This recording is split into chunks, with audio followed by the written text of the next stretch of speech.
IntelliSense presence. How to stay calm and positive, transforming inner chaos into peace. Introduction. The stillness within the storm. Picture, if you will, your mind as a tempest.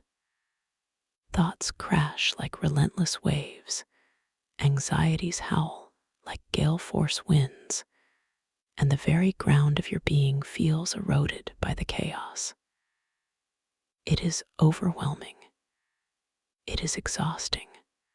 But what if I told you that within this very storm lies a profound secret?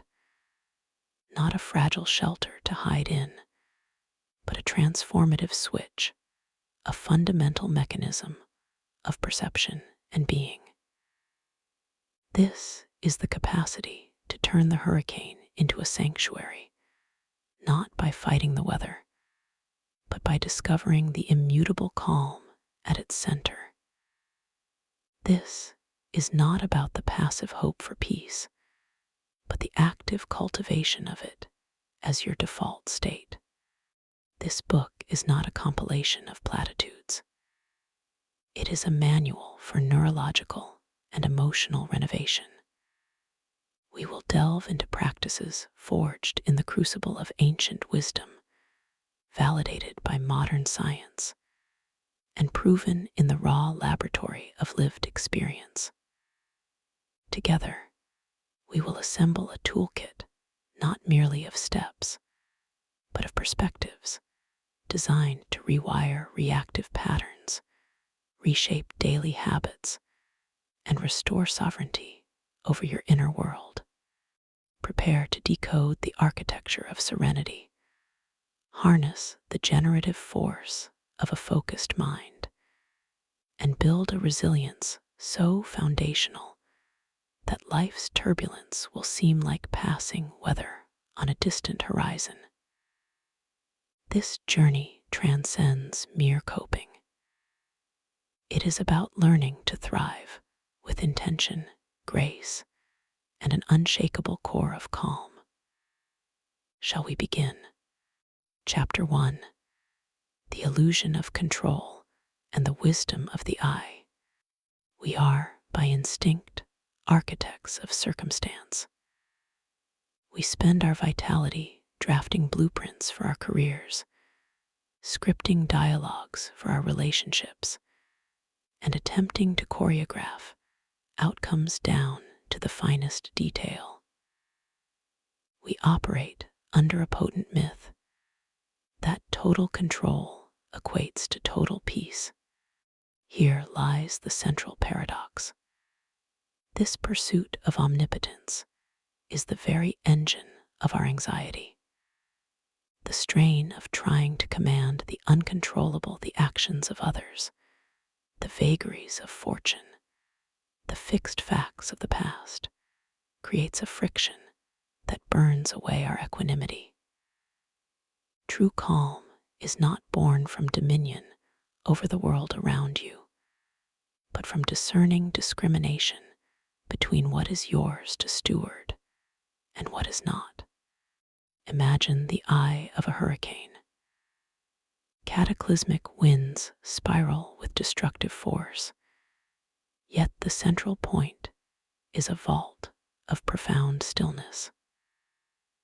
This calm exists precisely because it does not engage in the futile struggle against the storm. It is distinct from the chaos encircling it. You can embody this same principle. To make this tangible, engage in the circle of influence exercise. Take a sheet of paper and draw 2 concentric circles. In the inner circle, inscribe the domains you genuinely command, your attitudes, your chosen actions, your behavioral responses, your personal standards. This is your sovereign territory. In the outer ring, list the elements beyond your rightful jurisdiction. Others' opinions, global events, past mistakes, the weather, and another person's feelings. These are the winds of the storm. The liberation of this practice is in its visual simplicity. It performs a psychic sorting. Energy spent fretting over the outer ring is energy stolen from the cultivation of your inner kingdom. When you cease committing emotional resources to lost causes, you reclaim a vast reservoir of strength. Your focus narrows to its potent point, and in that focus, you find not limitation, but an expansive and confident peace. Chapter 2: Alchemical Gratitude, Finding the Lesson in the Shadow. Gratitude is often presented as a sunny appreciation for life's obvious blessings. But its deeper, more transformative power lies in its shadow work, the ability to locate meaning and value within difficulty itself. This is not toxic positivity. It is not the denial of pain. It is the conscious, courageous choice to mine our hardships for their embedded wisdom. Recall a moment of apparent defeat, a rejection, a failure, a plan unraveled. The immediate narrative is one of lack or loss. But what if you interrogate that event as an archaeologist of the self? That missed opportunity may have cleared the psychic space for a truer calling. That rejection may have gifted you a clarifying lesson in resilience or self-definition. The hardship may have revealed a strength you never knew you possessed. To cultivate this depth perception, move beyond a basic gratitude list. Start a gratitude journal with a deliberate twist. Each day, alongside acknowledging a simple joy, challenge yourself to articulate gratitude for a shadow gift. For example, instead of "I'm grateful for my health," try "I'm grateful for the headache that forced me to pause and rest, reminding me of my limits." Instead of "I'm grateful for my job," try "I'm grateful for the frustrating project that taught me patience and creative problem solving." A companion practice is the shadow mining exercise. Select a recent irritant or setback. Ask, what hidden curriculum did this experience contain? How might this, in time, serve my growth? Perhaps the traffic jam that made you late granted a moment of unexpected reflection. Perhaps the conflict unveiled an important boundary that needed asserting. This practice performs a neural alchemy. It gradually trains your brain's attentional filter. You begin to scan experience not just for pleasure, but for purpose. The world itself becomes less hostile, more instructional. You develop the quiet confidence of one who knows that no experience, however dark, is entirely wasted. Chapter 3: The Ritual of Reset, Reclaiming Your Emotional Baseline. Emotional equilibrium is not a state of flatlined numbness. It is the capacity to experience the full spectrum of feeling without being hijacked by it. When anger, fear, or overwhelm surge, they are like a fog on the mirror of the mind, distorting perception. The art of the reset is the set of practices for clearing that fog, restoring clarity with intention and speed. A profoundly simple, neuroscience-backed tool is Name It to Tame It. In the swell of emotion, pause and consciously label it. This is frustration.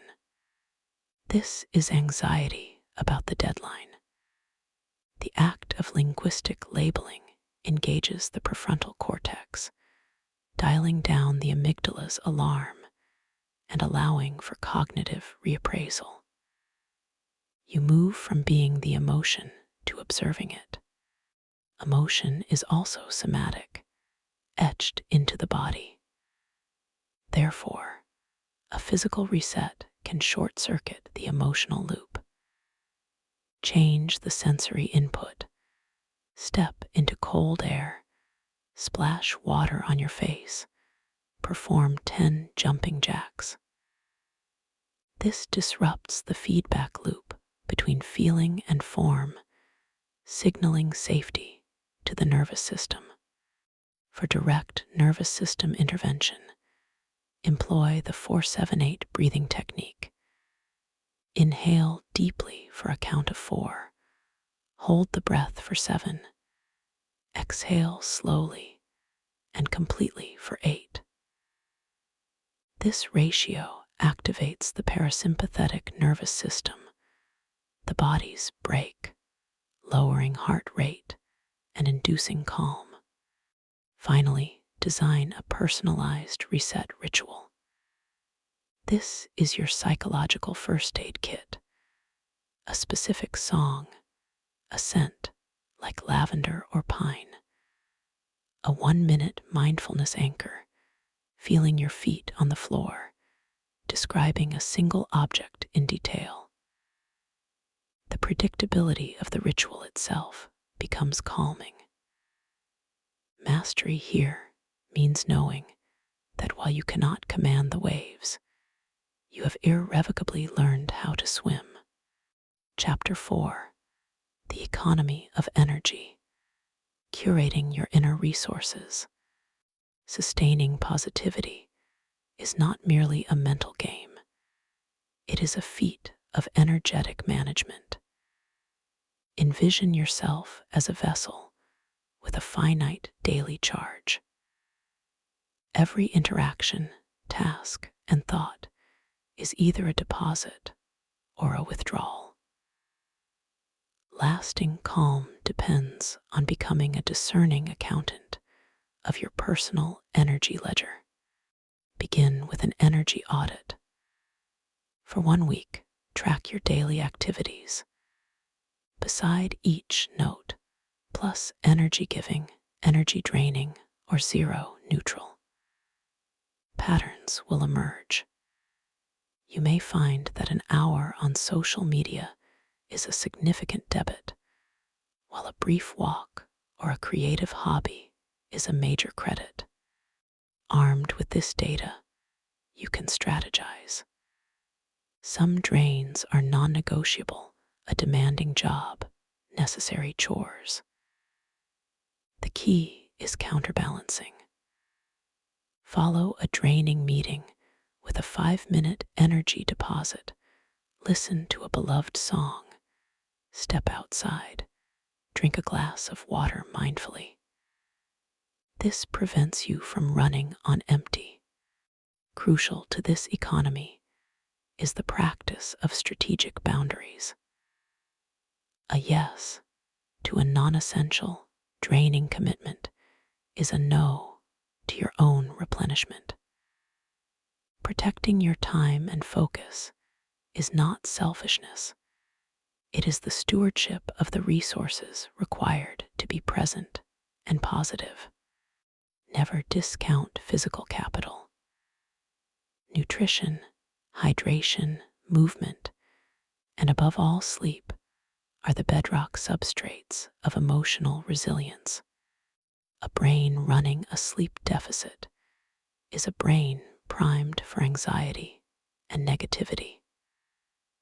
Prioritize sleep not as a luxury, but as the non-negotiable foundation of your emotional infrastructure. Integrate deliberate energy boosters into your routine. These are scheduled, non-negotiable appointments for joy or calm. Morning coffee in silence. an evening nature glance, 10 minutes with an inspiring book. By proactively making deposits, you build a reserve that allows you to navigate withdrawals with grace and stability. Chapter 5: The Microadventure. Novelty as an antidote to stagnation. Monotony is the silent saboteur of a vibrant mind. The predictable loop of routine can drain our capacity for wonder and leave us feeling dull, disenchanted. The antidote is not necessarily a grand voyage, but the deliberate cultivation of microadventures, small, intentional breaches in the ordinary that reawaken curiosity and inject freshness into the familiar. A microadventure is a state of mind before it is an action. It begins with perceptual shifting. Take a different route home. Walk it as a flaneur, a detached observer, noticing architectural details, the play of light, the snippets of passing conversation. You are not commuting, you are exploring. Nature offers the most accessible cathedral for these mini pilgrimages. A dawn watch or stargaze requires no equipment, only your attention. The goal is sensory immersion. Feel the air, listen to the layered silence, watch the slow dance of clouds. This is a profound reset for an over-civilized psyche. Turn a meal into an exploration. Visit a market and select one unfamiliar ingredient. Attempt a recipe from a cuisine you've never tasted. The adventure lies in the engagement of senses and the tolerance for benign, edible experiment. Social microadventures involve gentle, positive friction. Strike up a conversation with a barista, call an old acquaintance, attend a free lecture on an unfamiliar topic. The goal is connection, not outcome. If time is scarce, a 5-minute adventure is valid. Doodle absurdly, dance to one song with abandon, step outside, and identify 5 different sounds. These are punctuation marks in the sentence of your day, disrupting autopilot and re-engaging you with the present moment. The ultimate gift of the microadventure is the re-enchantment of the ordinary. It proclaims that curiosity is a form of courage, and that a life rich in experience is built not from a few grand landmarks, but from a daily practice of attentive, playful engagement with the world as it is. Chapter 6: The Rewritten Script, Authoring Your Inner Dialogue. Your most constant and influential relationship is the one you have with the voice in your own head. This internal narrator interprets events, assigns meaning, and ultimately shapes your reality. If this narrator is a harsh critic, a catastrophizer, a voice of perpetual lack, it becomes the primary architect of your anxiety and self-doubt. The first step is conscious eavesdropping. For a day, simply observe your self-talk, especially under stress. Note the phrases, "I always mess up," "This is a disaster," "I can't handle this." Do not judge the observation, you are gathering data. Next, engage in cognitive cross-examination. When the critic speaks, challenge it as a lawyer would an unreliable witness. Is it true that I always fail? What is the evidence to the contrary? Is this a fact or a feeling? This disrupts the automaticity of the negative thought. Then practice deliberate reframing. Translate the harsh indictment into a fair, factual, or forward-looking statement. Instead of, "I'm terrible at public speaking," try, "Public speaking is a skill I am developing. My last talk included a strong opening." Affirmations are most powerful when they are believable and aspirational. Craft statements that feel like a stretch, but not a lie. I am capable of learning through challenges. I am building resilience every day. Repeat them, especially when the old script threatens to replay. A profound writing exercise is letter from your future self. Pen a note from you who has navigated current struggles and emerged with wisdom and calm. What compassionate advice does this future self offer? What perspective do they provide?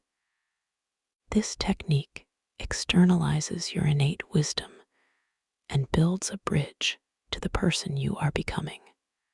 Above all, practice self-compassion.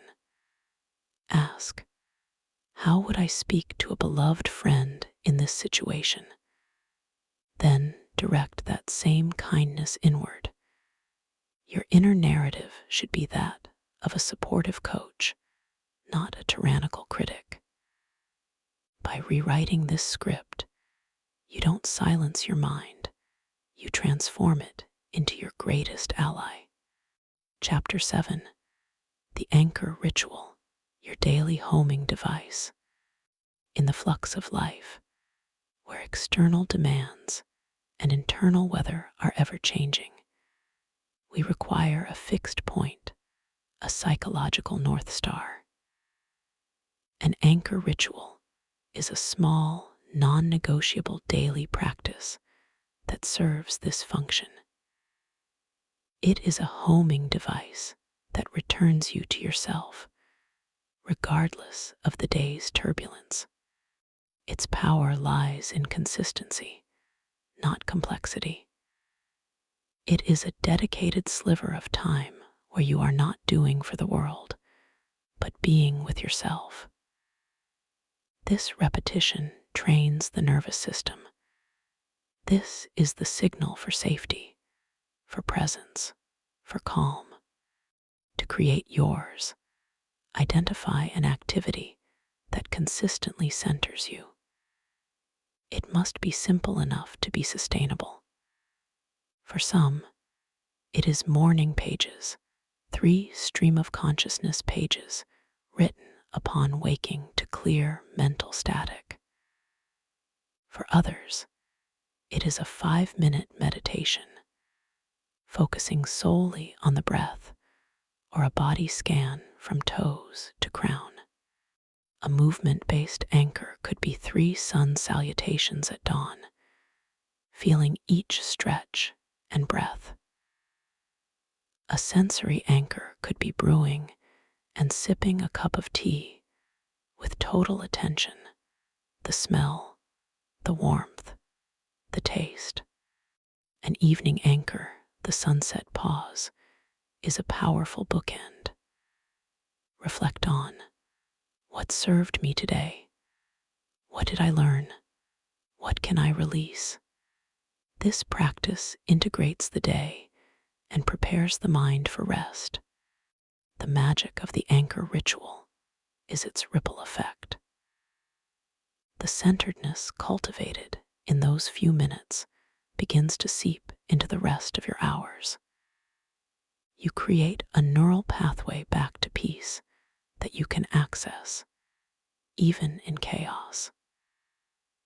It becomes a tiny sanctuary you carry within you, a declaration that your inner stability is a priority worthy of daily devotion. Chapter 8, Forged in Flux, Building a Resilient Core. Resilience is not an inborn trait, but a cultivated architecture of the spirit. It is the supple strength that allows you to withstand pressure, adapt to change, and emerge from difficulty, not just intact, but often wiser and more nuanced. It is the bedrock upon which lasting positivity is built. The cornerstone of resilience is cognitive reframing, the deliberate shift from "why is this happening to me?" to "what is this happening for me?" This isn't about denying pain, but about searching for its potential curriculum. Write the narrative of a setback, then rewrite it from the perspective of a teacher who sees the hidden lesson. Cultivate emotional flexibility through mindfulness. Practice observing your thoughts and feelings as transient mental events, clouds passing across the sky of your awareness. This metacognitive skill creates space between stimulus and reaction, granting you choice. Build your strength inventory. Literally list your competencies, past triumphs, big and small, and inherent qualities. This document is empirical evidence against the voice of doubt. Revisit it. Recognize that resilience is relational. Curate your support network. Who are your corner people? Those who offer perspective, not pity, who listen without immediately trying to fix. Vulnerability within trust is a resilience multiplier. Attend scrupulously to physical fundamentals. A body fueled by nutritious food, moved regularly, and granted sufficient sleep is a body equipped to handle stress hormones and emotional spikes. Exercise, in particular, is resilience training for both body and mind. Connect to a sense of purpose, a why that is larger than your immediate comfort can carry you through profound difficulty. It transforms endurance into meaningful perseverance. Finally, embrace graduated challenges. Resilience is a muscle. Intentionally step slightly outside your comfort zone in manageable ways. Each small victory, having a difficult conversation, learning a new skill, compounds into a deep-seated belief in your own capability. You are not avoiding the storm. You are learning to build a sturdier ship. Chapter 9, The Generosity Loop, How Giving Fortifies the Self. While much of personal work is introspective, an astonishing source of calm and positivity is found in outward, self-transcending action. Generosity. Kindness is a unique intervention that benefits the giver as profoundly as the receiver, creating a virtuous biochemical and psychological loop. Generosity shifts your focus from a narrow self-concern to a broader connection. This outward arc is inherently calming. It dissolves the sticky, anxious ego. Neuroscience reveals that altruistic acts trigger the release of oxytocin and endorphins, reducing stress and promoting feelings of warmth and connection. The helper's high. Practice intentional appreciation. Each day, mentally thank someone who has impacted you, however slightly. This tunes your mind to notice interdependence and goodwill. Incorporate random, micro acts of generosity. Pay for the coffee of the person behind you. Leave a genuine compliment on a post. Offer your seat. The anonymity or spontaneity amplifies the joy, as it is pure giving, untainted by the expectation of reciprocity. Practice deep listening as a gift of attention. In conversation, aim to understand, not to reply. This quality of presence is a rare and profound generosity. Crucially, extend this generosity inward. Self-kindness is the foundation. Speak to yourself after a mistake as you would to a stumbling child, with encouragement, not contempt. Forgiving yourself for imperfection closes the loop, ensuring your well of compassion does not run dry. Generosity, ultimately, is a narrative act. It tells a story about the world you choose to inhabit, one where abundance circulates, where kindness is currency, and where your own calm is deepened by contributing to the peace of another. In giving, you receive proof of your own capacity to affect your world positively, which is the very core of empowered, positive living. Chapter 10: The Liberation of Letting Go. Acceptance as active peace. Our suffering is often less about the pain of an event itself and more about the weight of our resistance to it. Letting go is the conscious, often courageous, practice of releasing our grip on what we cannot control. The past, others' choices, specific outcomes. It is not passive resignation, but active acceptance, a choice to stop fighting reality and to channel that energy into responsive, rather than reactive, living. Begin with radical acceptance. State the reality plainly, without the layer of "it shouldn't be this way." I lost the job. The relationship ended. I feel afraid. This removes the secondary suffering of protest and places you on solid ground, however difficult, from which to move forward. A powerful symbolic exercise is the release ritual. Write down what you're clutching: a regret, a grudge, a fear. Then, safely burn or shred the paper. As you do, visualize the mental and emotional attachment dissolving. The ceremony makes the internal process tangible. Much of our clinging is to attachment to outcomes. We fuse our happiness with a specific result. Practice focusing on effort and intention, the domains you control, and consciously detach from the exact form of the result. Trust the process. Forgiveness is the ultimate letting go. It is a gift to yourself, a release of the poison of resentment. It does not mean condoning harm. It means refusing to let a past hurt continue to injure you in the present. Write the unsent letter. Speak the release aloud. Your peace is worth the price of relinquishing the debt. Letting go is, at its heart, a return to the present moment.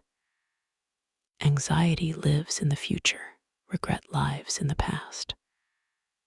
Mindfulness, anchoring in the breath, the senses, is the practice of letting go of both, moment by moment. When you let go, you don't lose control, you gain the freedom to respond to what is with clarity and grace right now. Chapter 11. The Discipline of Patience. Cultivating the Fertile Pause. In an age of instant gratification, patience is a revolutionary act of self-possession. It is the quiet strength that allows you to endure delay, tolerate discomfort, and trust in processes unseen. Patience is not passive waiting. It is the active cultivation of calm in the space between desire and fulfillment. Start by identifying your impatience triggers. Is it traffic, a slow-moving colleague, or the pace of your own growth? Awareness is the first step toward management. Employ the pause and breathe protocol. When impatience flares, insert a conscious breath. Inhale, I am here. Exhale, I release rush. This creates a buffer between impulse and reaction. Adopt the longitudinal perspective. Ask, will this matter in a week, a year? This mental zoom out shrinks immediate frustrations to their proper size, revealing their temporary nature. Shift from a fixed outcome mindset to a process orientation. Instead of fixating on the goal, I must get promoted, invest in the daily actions that make it possible. I will excel at today's tasks. Celebrate the incremental progress, the practice session, the saved dollar, the kind word. This makes the journey itself rewarding. Practice deliberate, delayed gratification. Choose to read for 1 to 2 hours, uninterrupted, before turning on the TV. Work on a project for 90 minutes before eating your favorite snack or any other shots of dopamine. Each small act of discipline strengthens the patience muscle. In relationships, practice empathic patience. Replace "why are they so slow" with "they are on their own path with their own burdens." Offer the gift of your unhurried attention. Ultimately, patience is a form of trust. Trust in yourself, in the unfolding of time, in the intelligence of growth that cannot be rushed. It is the understanding that some of life's richest fruits, maturity, wisdom, great skill, lasting change, simply require seasons to ripen. By cultivating patience, you align yourself with these natural rhythms and find a profound calm within them. Chapter 12. Mental Architecture. The Practice of Visualization. Your mind is a potent preview theater. Visualization, the deliberate practice of creating vivid, sensory-rich mental imagery, is a tool to harness this power. It is not wishful thinking. It is neural rehearsal. By vividly imagining desired states or outcomes, you begin to lay down the neural pathways, emotional templates, and cognitive familiarity that make their real-world manifestation more likely. Begin by constructing your inner sanctuary. Close your eyes and build a detailed mental place of absolute safety and peace, a secluded beach, a forest glade, a cozy room. Engage all senses. Feel the sun or the cozy blanket, hear the waves or the crackling fire, smell the salt air or pine. This becomes a portable retreat, a refuge accessible in moments of stress. Use process visualization for goals. Don't just picture the trophy, picture the training. See yourself waking up early, lacing your shoes, feeling the rhythm of your run. This rehearses the habits required for success, reducing resistance and building motivational momentum. Employ outcome visualization for specific challenges. Before a difficult conversation or presentation, mentally rehearse it going well. See yourself calm, articulate, and composed. This reduces anxiety by making the unfamiliar feel familiar and boosts confidence through mental mastery. Pair visualization with affirmations for a compound effect. As you picture your future self handling a crisis with grace, mentally repeat, "I am calm and capable." The image and the words reinforce each other. Use visualization for emotional release. Picture a negative emotion, anger, fear, as a physical object, a heavy stone, a dark smoke. Visualize yourself setting the stone down or blowing the smoke away. This symbolic act can facilitate genuine psychological release. Consistency is key. A daily 5-minute visualization practice, perhaps upon waking or before sleep, scripts your subconscious for calm, confidence, and positive expectation. You are not just hopping for a better reality. You are actively familiarizing your entire being with its texture and tone, making you a more receptive vessel for its arrival. Chapter 13. The Mirror of Reflection. Mining your day for wisdom. Life rushes by in a blur of action and reaction. Without pause, days blend into an undifferentiated stream. Daily reflection is the intentional practice of stepping out of the current to look at the water. It is how you transform lived experience into accrued wisdom, extracting the lessons and calibrating your course. Create a simple evening ritual. Ask 3 core questions. 1. What served me today? Not just what went well, but what actions, thoughts, or connections were genuinely aligned and energizing. 2. What did today teach me? Approach setbacks with curiosity. What did this reveal about a boundary, a need, or a hidden fear? 3. For what am I genuinely grateful? Anchor in a specific, felt moment of appreciation.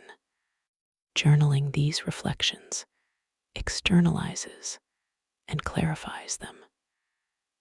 The act of writing often reveals patterns invisible in the swirl of thought. Deepen the practice with the 3 wins exercise. Identify 3 concrete wins, however small. I communicated a need clearly. I took a calming breath before reacting. I finished a nagging task. This builds an evidence-based narrative of competence. In the morning, use reflection for intention setting. Briefly review your core values. Ask, how do I want to show up today? What quality do I wish to embody, e.g., patience, creativity, presence? This primes your mindset. Reflection is the bridge between experience and growth. It turns the mundane into the instructional. It prevents you from living the same day on repeat and instead ensures you are constantly integrating, learning, and steering your life with increasing consciousness. It is the quiet, daily audit that guarantees you are not just living, but evolving.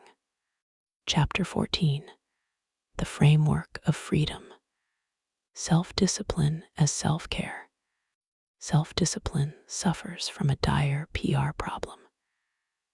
It is often conflated with punishment, deprivation, or a joyless grind.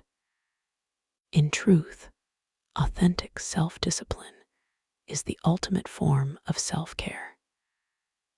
It is the architecture you build to support your highest values, ensuring your daily actions align with your long-term well-being. It is freedom from the tyranny of impulses and the chaos of procrastination. Reconceive discipline as values in action. Your discipline is not about forcing yourself to do hard things. It's about remembering what matters most to you: health, creativity, connection, and acting accordingly, even when momentary laziness protests. Embrace the 2-minute rule to overcome inertia. If a task feels daunting, commit to just 2 minutes of it. Starting is often the only barrier. Once in motion, you'll likely continue. Design supportive routines. A morning routine automates positive starts.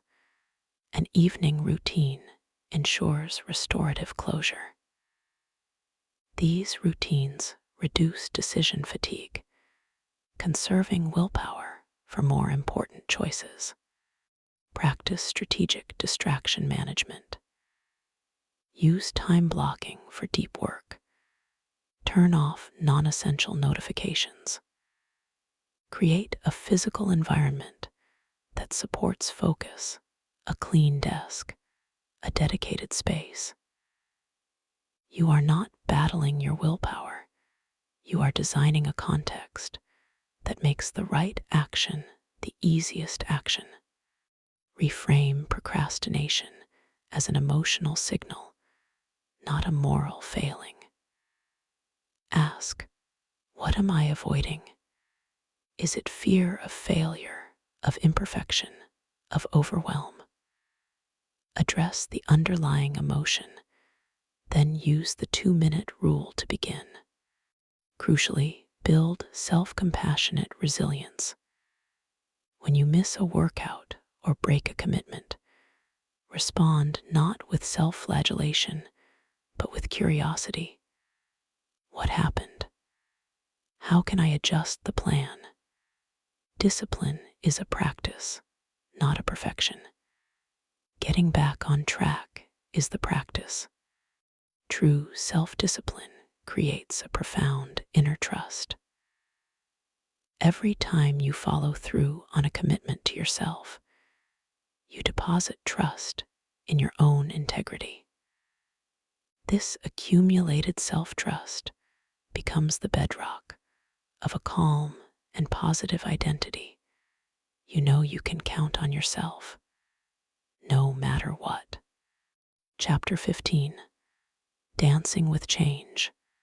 The Art of Adaptive Growth. Change is the one true constant, yet our nervous systems are wired for predictability. Resistance to change is a primary source of stress. Adaptation to it is the core of resilience. The goal is not to like all change, but to develop the flexibility to dance with it, finding footing even as the ground shifts. Begin with acknowledgement and acceptance. Name the change and the feelings it brings. This reorganization is happening, and I feel anxious. Fighting the reality this shouldn't be only creates suffering on top of the challenge. Actively reframe change as a plot twist. Ask the generative questions. What new possibilities might this open? What might I learn here? How could this force a positive growth I've been avoiding? A job loss is a tragedy and a potential catalyst for a more aligned career path. Use visualization to pre-adapt. Mentally rehearse navigating the new situation with calm and capability. See yourself learning, adapting, and finding your feet. During turbulent transitions, double down on mindfulness. Anchor in the present sensory moment, the feel of your breath, the solidity of the floor. This prevents you from being swept away by catastrophic future tripping. Practice gratitude for what was and curiosity for what will be. Honor the past chapter, what it gave you, what you learned before turning the page. This provides closure and allows you to move forward without residual bitterness. In times of change, focus fiercely on your circle of influence. What actions can you take? What attitudes can you choose? What small step can you take today? Action in the face of uncertainty is the antidote to anxiety. Finally, seek connection. Share your experience with trusted others. You are not alone. Their perspective, support, and shared stories of their own adaptations will normalize your experience and provide ballast. When you learn to embrace change as life's essential curriculum, you stop being a victim of circumstance and become a participant in your own evolution. You develop the quiet confidence of a sailor who knows how to adjust the sails, trusting that you can navigate any weather that arrives. Asterisk Chapter 16. The Web of Connection. Relationships as a cornerstone of calm. We are neurologically and emotionally wired for connection. Meaningful relationships are not a luxury. They are a primary nutrient for psychological well-being. They provide validation, perspective, comfort, and joy. Investing in relational intelligence is thus a direct investment in your own calm and positivity. Prioritize quality over quantity. It is the depth, not the breadth, of your connections that sustains you. Nurture the relationships where you feel safe, seen, and able to be authentically yourself. Master the art of active, generous listening. In conversation, aim to understand, not to reply. Suspend your own agenda. This level of attention is a rare and profound gift that deepens bonds instantly. Practice vulnerability with discernment.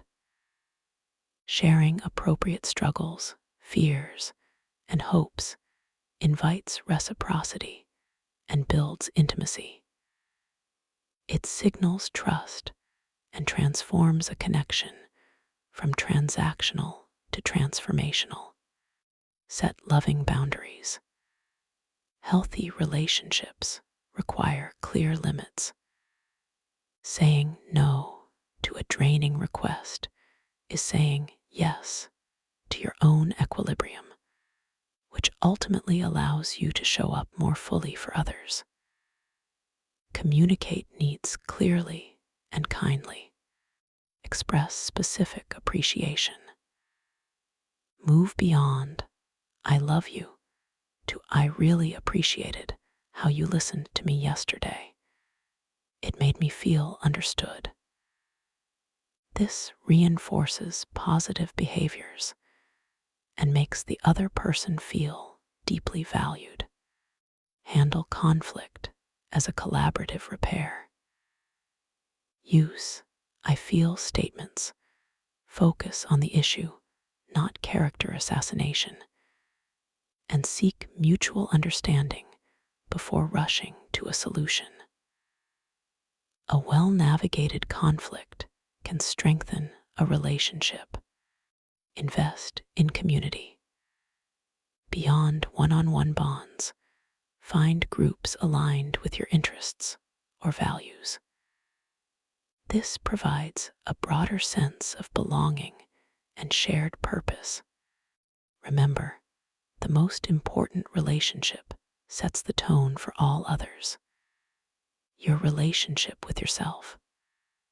The kindness, respect, and boundaries you cultivate inwardly will be reflected outwardly.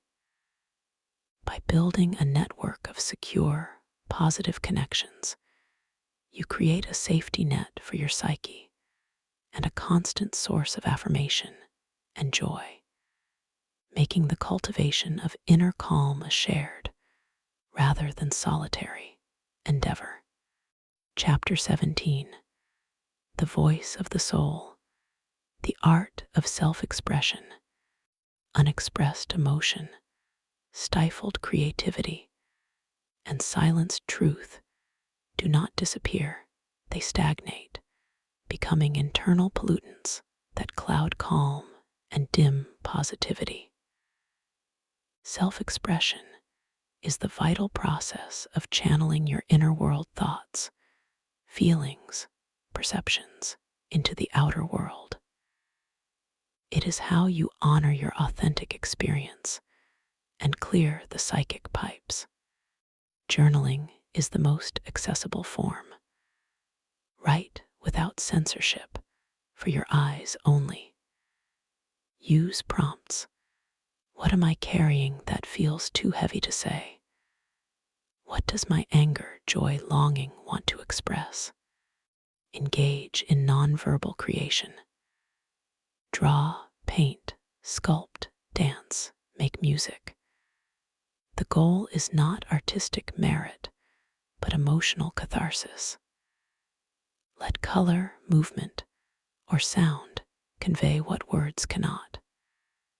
A chaotic scribble can release pent-up frustration. A free-form dance can embody joy. Speak your truth with care. Authentic communication doesn't mean saying everything to everyone.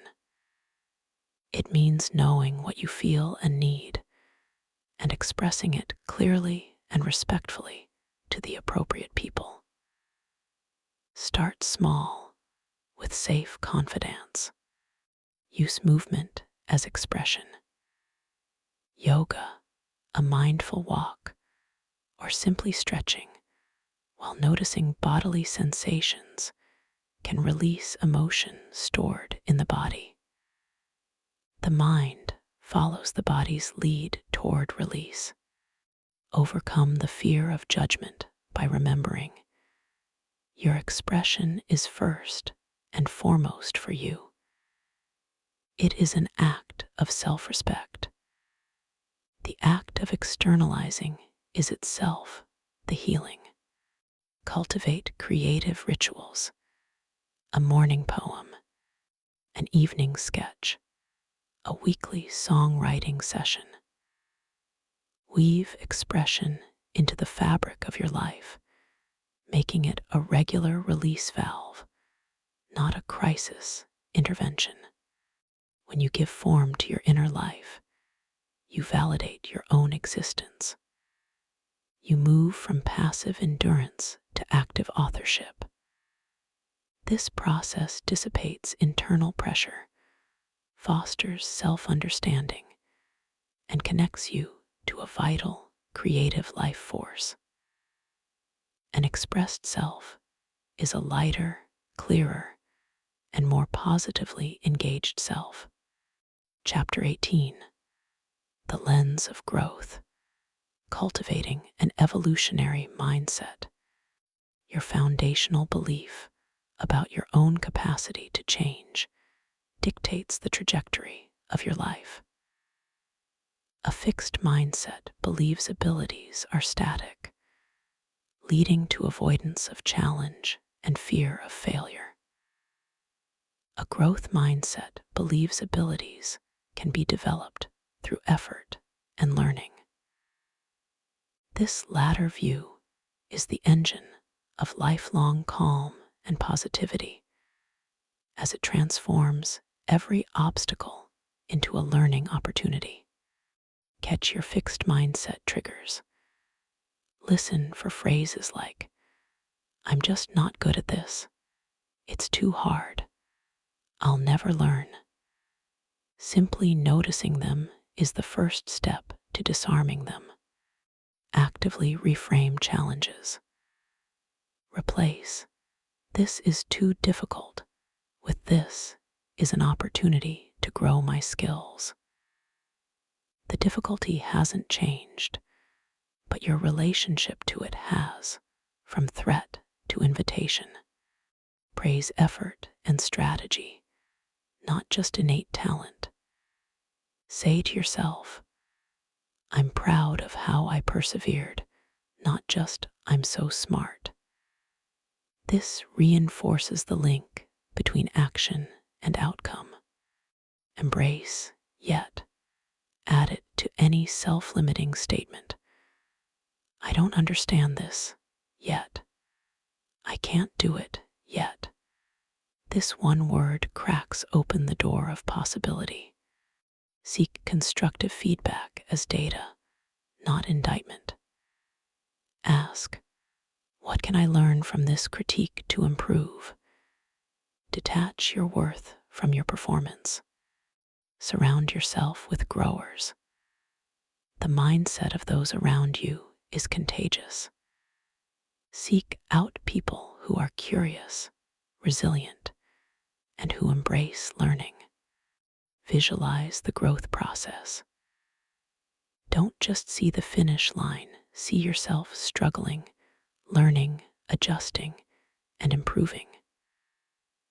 Normalize the struggle as part of the path. Celebrate learning from failure. Conduct a post-mortem on setbacks without shame. What worked? What didn't? What will I try differently? This turns failure from an endpoint into a pivot point. A growth mindset is the ultimate liberator. It frees you from the prison of perfectionism and the fear of not being enough. It allows you to engage with life as a curious, resilient learner, where calm comes from trusting the process and positivity flows from the inherent joy of expansion and discovery. Chapter 19, The Unburdening, the Transformative Power of Forgiveness. Holding onto resentment, blame, or guilt is like drinking poison and expecting the other person to die. Forgiveness is the decision to stop drinking that poison. It is not an endorsement of wrong action, nor does it necessarily require reconciliation. It is a unilateral, internal release, a reclaiming of your own peace from the grip of a past hurt. Understand that forgiveness is for you. Its primary beneficiary is your own mental and emotional well-being, freeing you from the corrosive cycle of rumination and anger. Begin by acknowledging the hurt fully. Write or speak the story of the wound in detail. Allow yourself to feel the anger, sadness, or betrayal. You cannot forgive what you haven't first fully felt. Practice perspective taking. Try to understand the context of the other person's actions without excusing them. Were they acting from pain, fear, ignorance, or their own limitations?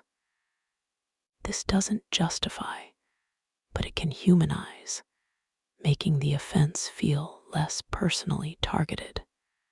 Consider the letter of release. Write a detailed, uncensored letter to the person who hurt you. Express everything. Then write a final line. For my peace, I choose to release this. Burn or bury the letter as a ritual of letting go. Self-forgiveness is often the hardest. Address your own past mistakes with the same steps. Acknowledge the harm, learn the lesson, make amends if possible, and then consciously release the guilt. You are a human who made a mistake, not a mistake incarnate. Set healthy boundaries post-forgiveness. Forgiving does not mean you must re-enter a toxic dynamic. You can release the resentment while still protecting yourself from future harm. I forgive you, and I choose not to have you in my life is a valid and healthy stance. Forgiveness is a process, not an event. Some days you'll feel free, other days the old hurt will resurface. Gently reaffirm your choice to release it. Each time you do, the neural grip loosens. When you forgive, you break the chains that bind you to the past. You reclaim the energy once spent on resentment and redirect it toward your present and future. This act of radical self-care creates space for deep calm and allows positivity to flow unimpeded by the shadows of old wounds. Chapter 20. The Generous Heart, Finding Joy in Contribution. While our journey has focused significantly on internal states, a profound and often overlooked source of calm and positivity is generosity, the outward flow of your attention, kindness, and resources. Giving shifts your focus from a narrow self-concern to a connected sense of contribution, which is inherently grounding and uplifting. Recognize that generosity is biologically rewarding. Acts of giving trigger the release of oxytocin and endorphins, reducing stress and creating feelings of warmth and connection. The helper's high. Practice microgenerosity. Small daily acts, a genuine compliment, letting someone go ahead in line, a text to check on a friend. These are not grand gestures, but constant, low-effort deposits into the collective well of goodwill. Give the gift of full attention. In a distracted world, listening to someone with your whole being phone away, eye contact held is a rare and precious offering. Volunteer your time or skills. Contributing to something larger than yourself provides perspective, a sense of purpose, and connects you to the community. Practice self-generosity. This is the foundation. Permit yourself to rest, to enjoy, to make mistakes. You cannot pour from an empty cup. Filling your own is the first act of generosity. Engage in anonymous giving. Pay for a stranger's coffee. Donate without attaching your name. This purity of action, free from any expectation of recognition, amplifies the intrinsic joy. See gratitude as the seed of generosity.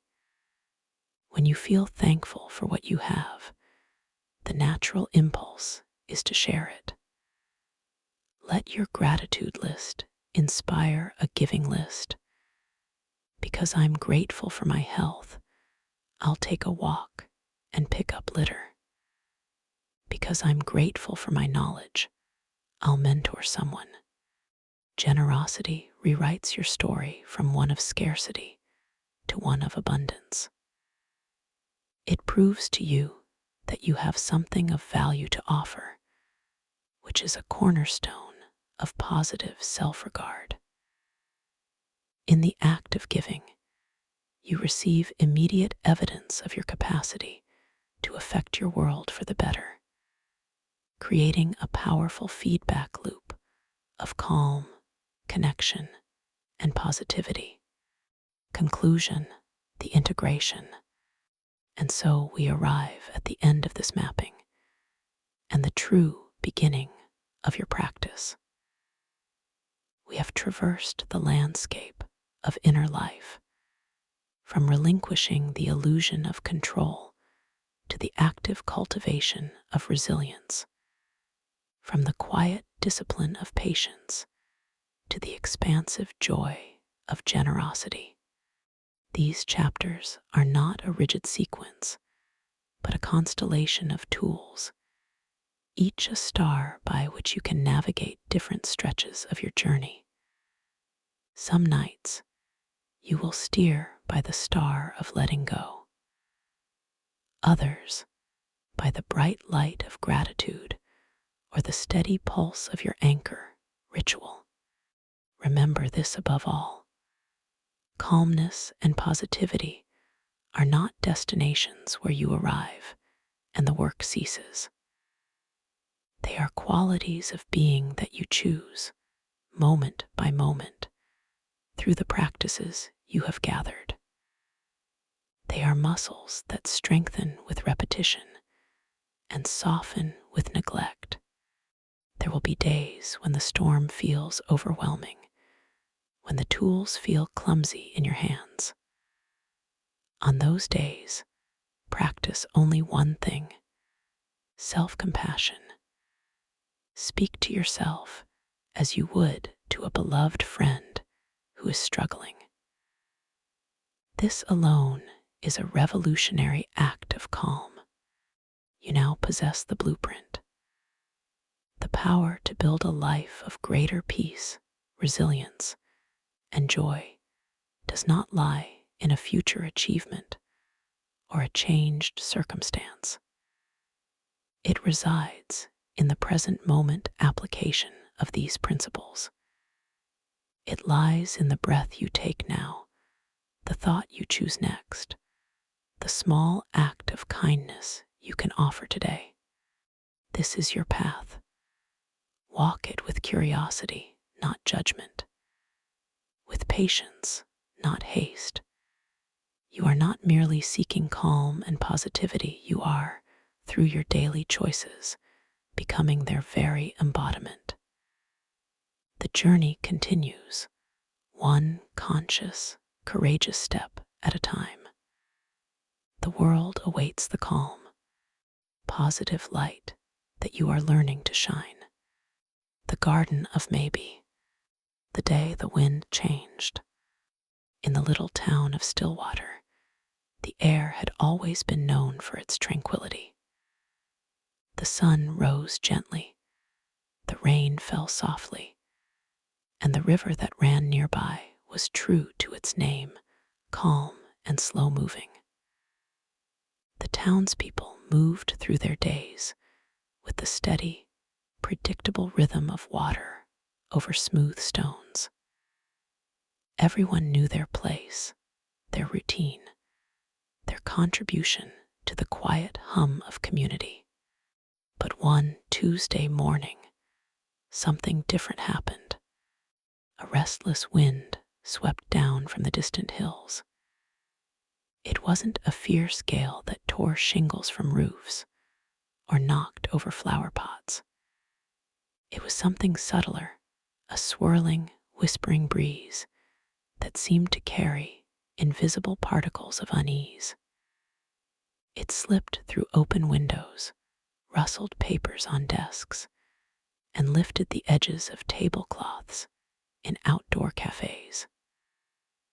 More importantly, it settled into the hearts of the townsfolk, leaving them feeling strangely unsettled. Leo the baker felt it first. As he kneaded his morning batch of sourdough at 4 a.m., his thoughts, usually focused on the simple alchemy of flour, water, salt, and yeast, began bouncing around like overactive dough.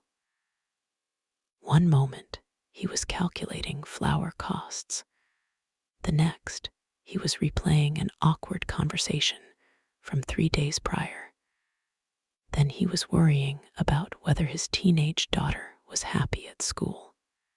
His mind, usually as orderly as his kitchen, became a chaotic kitchen with 100 pots boiling over at once.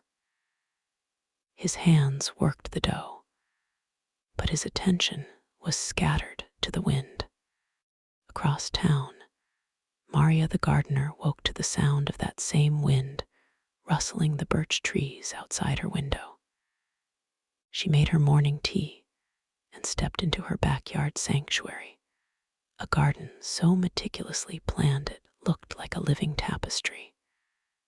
But today, as she inspected her rows of vegetables and perfectly arranged flower beds, she noticed her patience had grown as thin as a fragile seedling stem. A slug on a lettuce leaf didn't just require removal. It felt like a personal affront. A wilting petunia wasn't just a plant needing water. It was a failure. The peaceful satisfaction she usually found among her plants had been replaced by a low-grade irritability that hummed beneath her skin. At the Stillwater Public Library, Sam the librarian arrived early as always, unlocking the heavy oak doors precisely at 7:30 a.m. He loved the hushed sanctuary of the building before patrons arrived, the way sunlight streamed through stained glass windows to paint colored patterns on polished wood floors, the familiar scent of old paper and lemon oil. But today, as he moved through the silent stacks, the usual quiet between the bookshelves felt tense rather than peaceful. It was a waiting silence, an expectant hush that made the back of his neck prickle. He found himself straightening books that were already straight, adjusting chairs that needed no adjustment, his movements uncharacteristically jittery. And at 28 Maple Street, 9-year-old Anya sat at the breakfast table, pushing cereal around her bowl without eating. Anya noticed things. She noticed when her mother's smile didn't quite reach her eyes this morning. She noticed the extra sigh her father gave as he gathered his work papers. She'd noticed the flowery frown on Mr. Leo's face yesterday when she passed the bakery, and the way Miss Maria had snapped at a squirrel in her garden. Anya collected these observations like other children collected rocks or trading cards, storing them in a mental pocket that was growing uncomfortably full.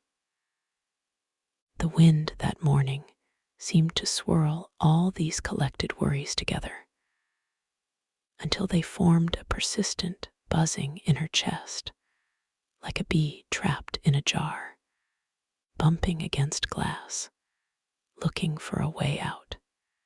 This peculiar wind didn't break anything visible in Stillwater.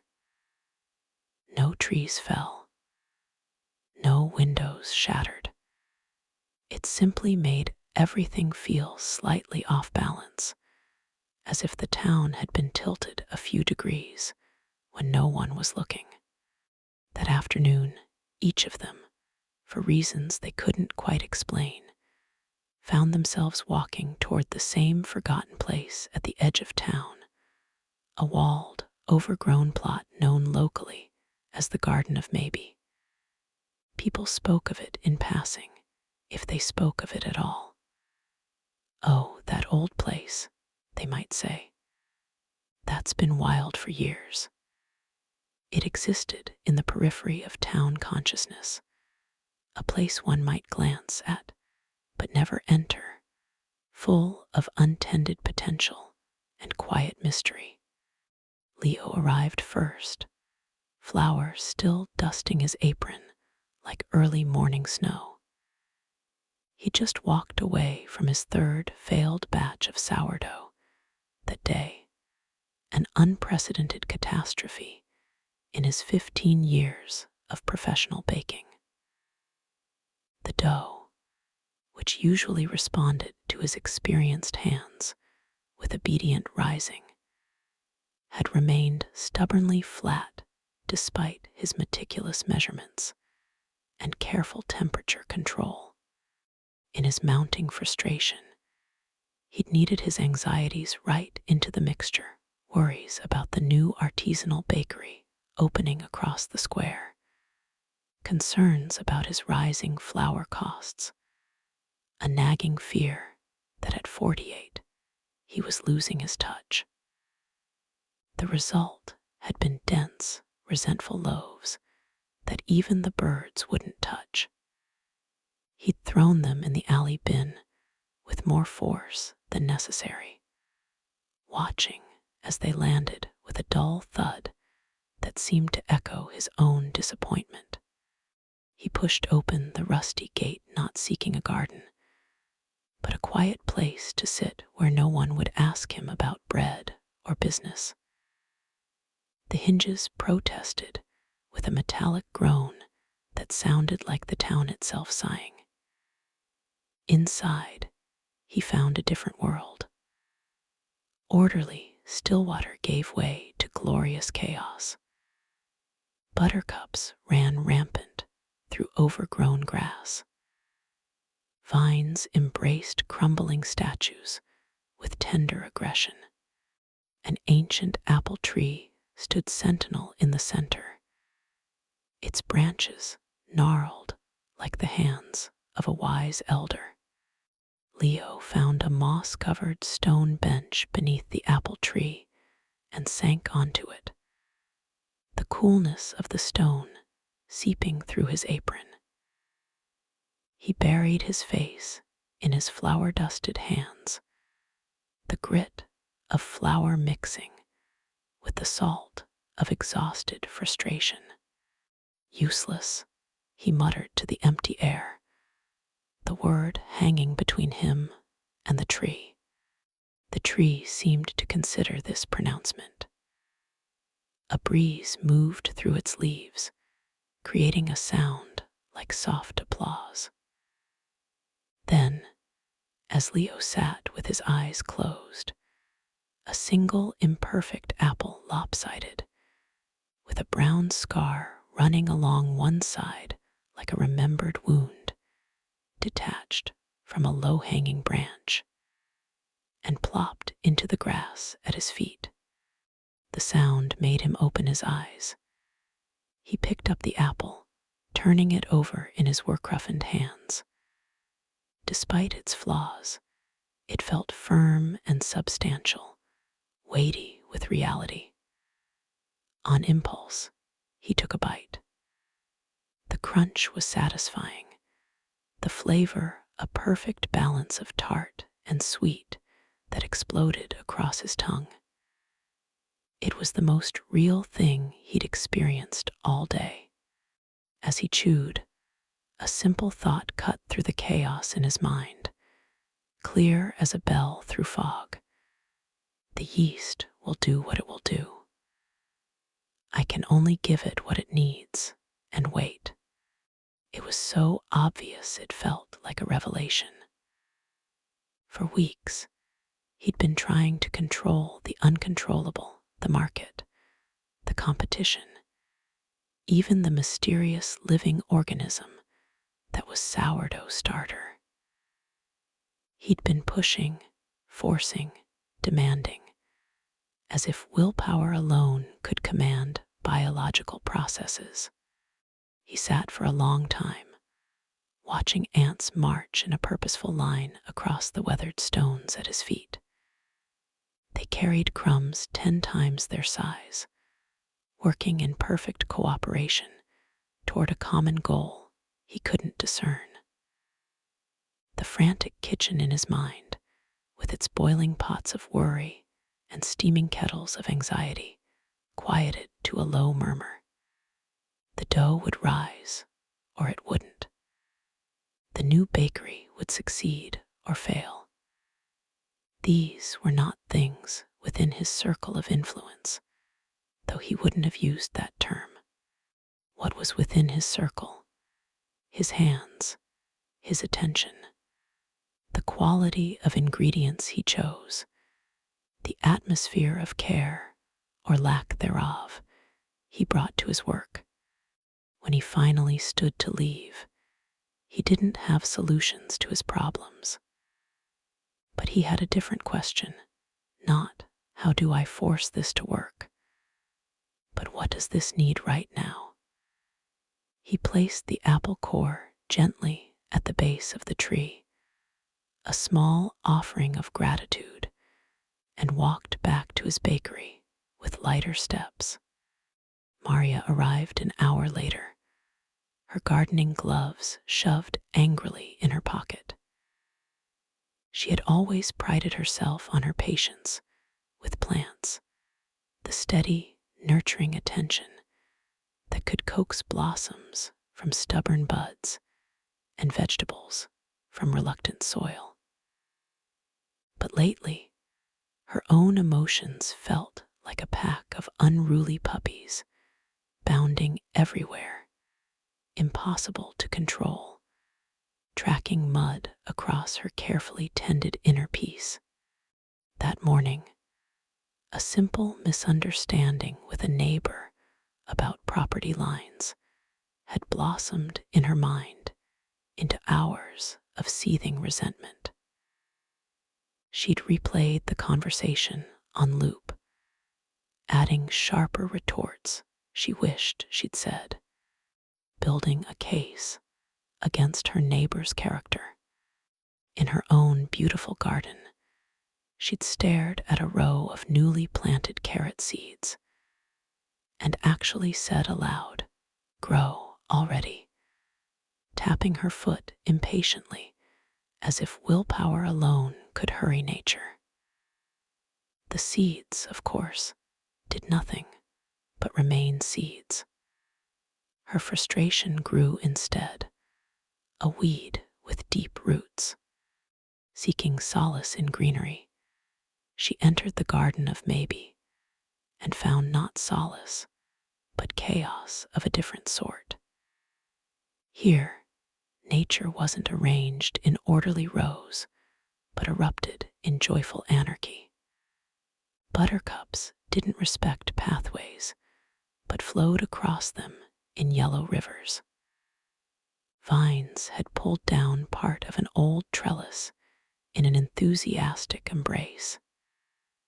Nettles grew in aggressive clumps next to delicate ferns. Yet right there, in the middle of the mess, a single purple iris bloomed with majestic indifference to the disorder around it, its velvet petals standing tall and regal. Maria's practical gardening mind observed that iris didn't complain about the nettles. It didn't waste energy wishing for different neighbors.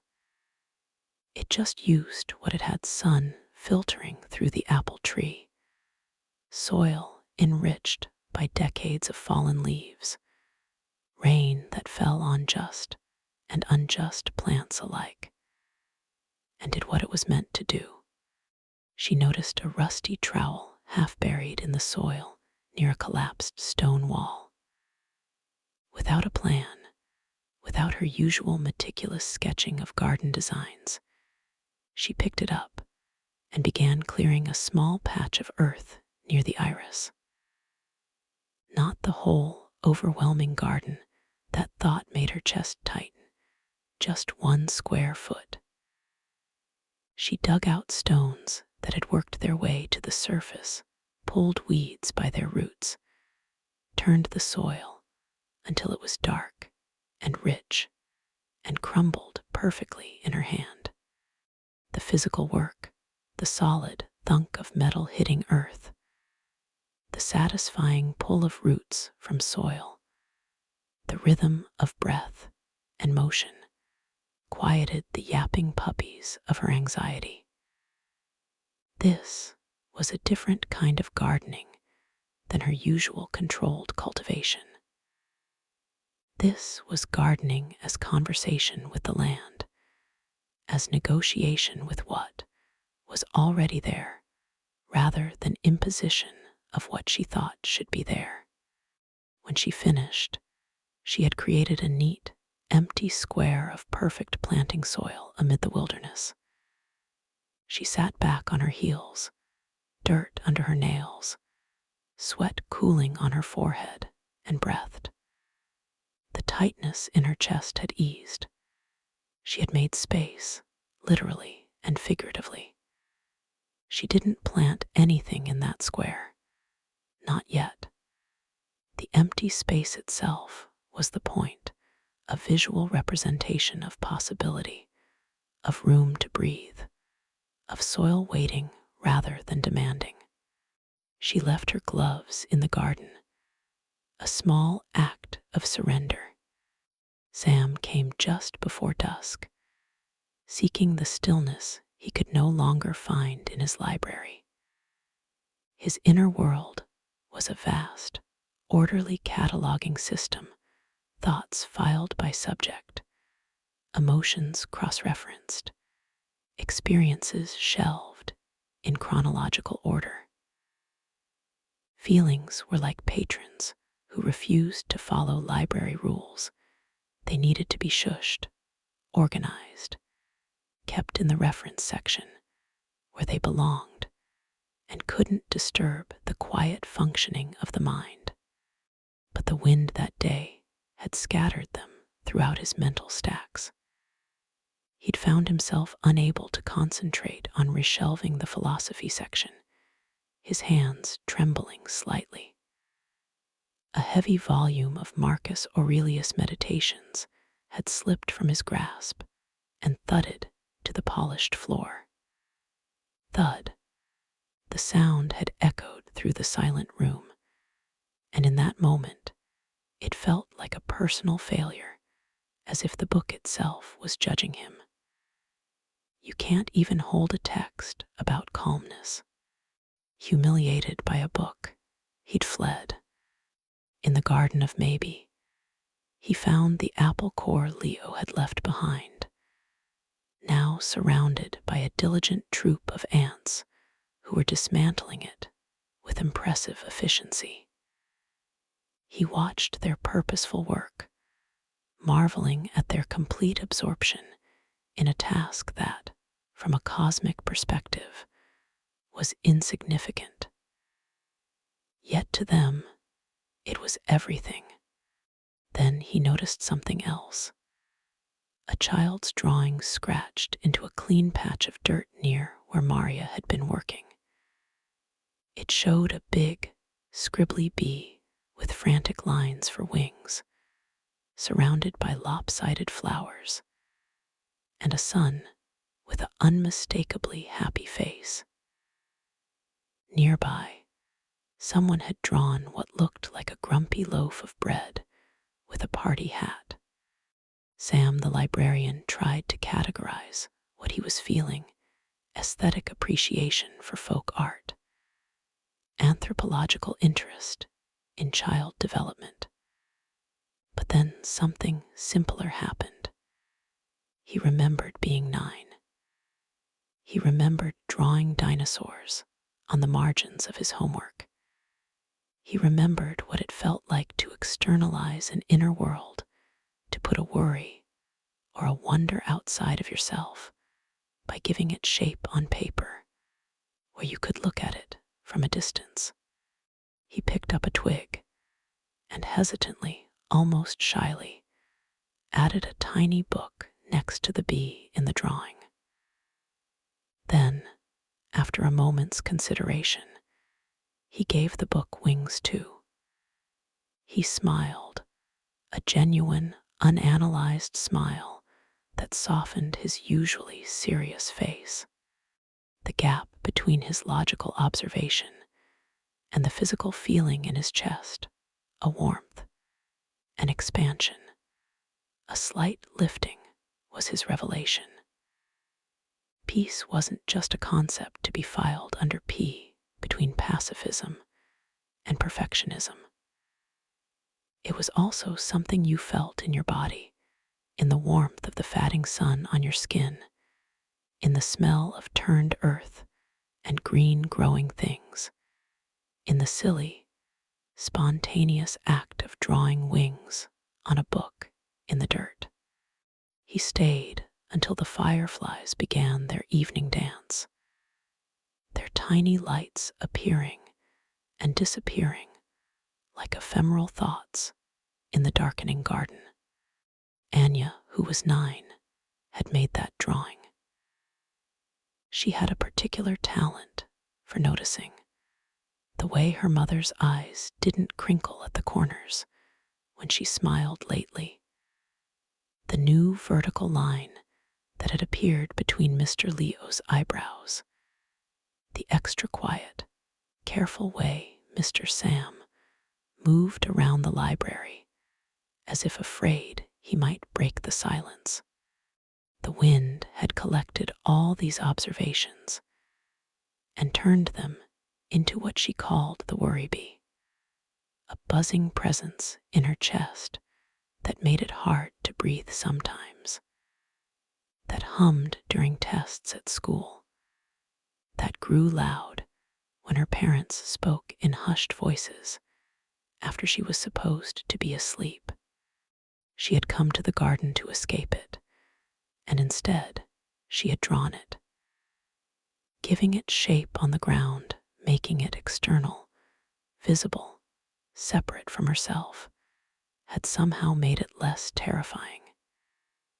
It was just a drawing now, a bee at a flower party. She'd even given it a little party hat because, she reasoned, even worried bees deserved to celebrate sometimes. She had watched the adults come and go that day from her hiding spot behind the hydrangea bushes. The flowery man who sat so still, he almost became part of the bench. The gardening lady who made a perfect square of dirt, as if framing a piece of the earth. The library man who drew wings on her book. She didn't understand what they were doing in the way adults usually did things, with purpose and plans. But she understood they were all doing something with their quietness. They weren't just waiting for the buzzing to stop. They were gardening it, drawing it, sitting with it. They were keeping it company. 3 days later, after a gentle rain that washed the dust from leaves and left the world smelling of damp earth and possibility, a double rainbow arched over Stillwater.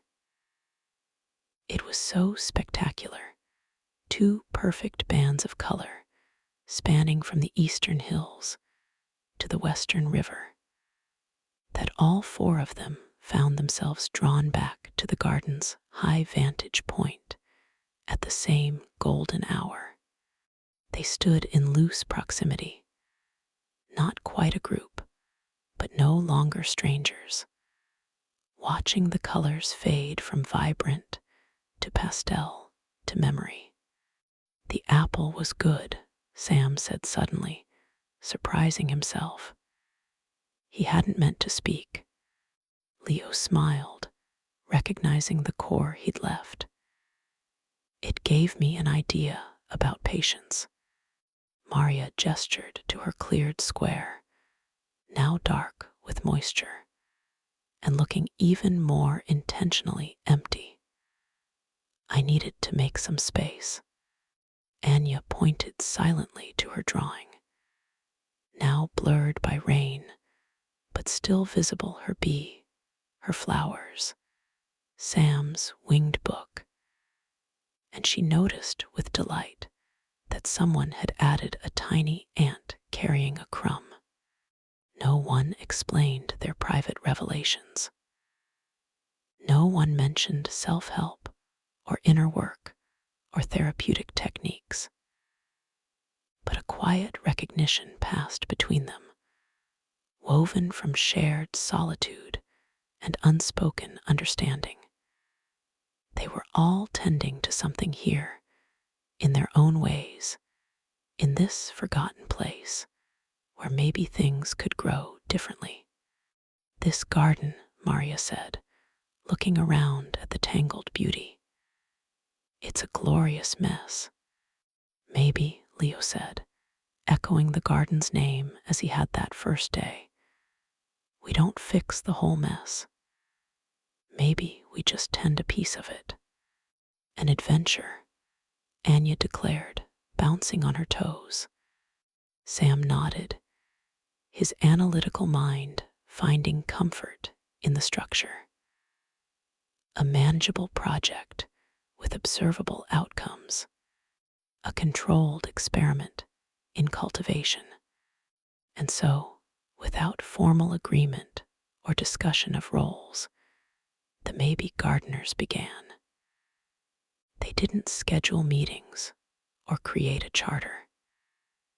They simply began showing up, sometimes alone, sometimes overlapping, each tending to the garden, and in the process, to something inside themselves. What followed was neither linear nor graceful. There was no montage of quick progress set to uplifting music. Instead, there was trial and error, frustration and surprise, setbacks and small victories that felt enormous precisely because they were hard-won. Leo tried to impose baking precision on the garden. Timing is everything, he'd proclaim, checking his watch as he planted rows of lettuce. 70 days to maturity means we should see sprouts in 7, first true leaves in 14. He measured distances between plants with a carpenter's ruler, determined to create orderly rows that would make any agricultural textbook proud. The carrots, of course, sprouted in their own chaotic pattern, some coming up thickly in one spot, while other areas remained bare. Nature, Leo had to learn, has its own rhythm that doesn't consult human schedules.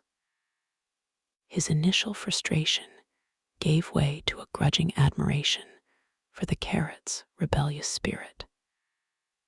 He began to see the garden not as a problem to be solved with precision, but as a conversation partner with its own intelligence. Maria, seeing Sam frozen with indecision over where to plant the sunflowers, too much analysis of sun patterns, soil pH, companion planting principles, once gently took the seed packet from his hand. Sometimes, she said, her voice softer than it had been in weeks, you just put it in the earth and see what happens. She demonstrated, poking a hole in the soil with her finger and dropping in a seed with a practiced flick of her wrist. Sam watched, expecting immediate regret or second-guessing. But Maria simply brushed soil over the seed and moved on. She was learning this applied to her own life too.